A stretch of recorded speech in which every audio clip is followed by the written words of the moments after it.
We've been talking about doing something against the Mexican drug cartels regarding foreign terrorist organization designation for a decade, since 2012. Senator Kennedy and I are going to join forces.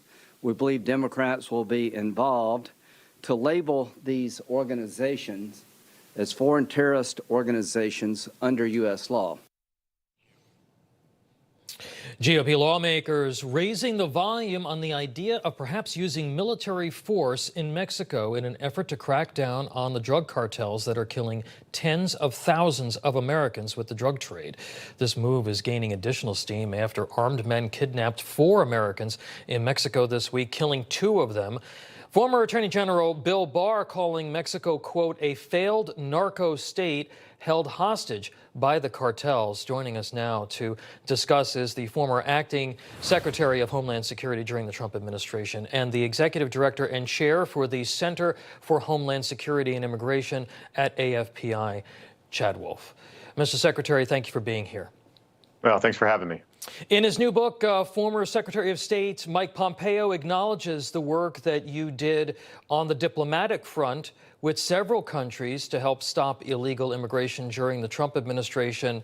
But now, sir, 2 years into the Biden administration, we've had millions of people cross the border, a breakdown, total breakdown of the system. Is it time to take a tougher approach in fighting the cartels, perhaps even using military assets?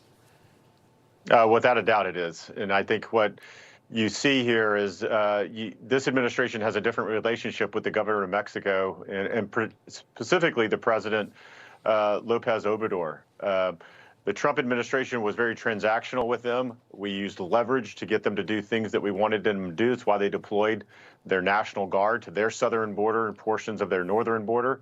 We got them to do things they didn't want to do in the end because you're tough with them. And we don't see that from the Biden administration. We don't see the government of Mexico doing their part on the illegal immigration, on cartels, on anything. And so you've got to push the government of Mexico to go in a direction that they maybe are uncomfortable with. And a lot of this happens diplomatically, out of the news media and out of the spotlight. But we don't see that happening now because we know it's not happening because there's no results.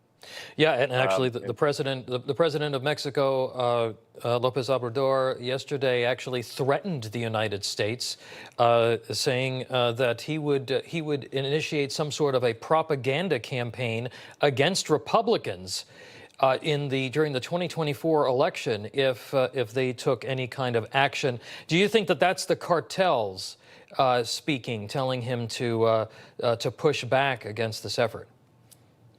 I do. I think if you remember his campaign as he was campaigning for president, and then, of course, when he came in, his campaign is more hugs, not guns, to solve this situation and a number of security situations inside Mexico, which we see has been really an abject failure on many fronts. So his approach is not the right approach. And I think if you want to be successful, the Biden administration needs to lead him down a path to certain solutions and negotiate and figure out what it is he needs to do certain things on his side of on the border to be successful. But without a doubt, you've got to get serious with the cartels. I think all options should be on the table, from the foreign terrorist designation to the military use of force and other measures. Yeah, we've ignored this problem too long. Former Attorney General Bill Barr recently wrote an op-ed in the Wall Street Journal saying that the cartels are running Mexico. He said, quote, today the cartel's chief enabler is President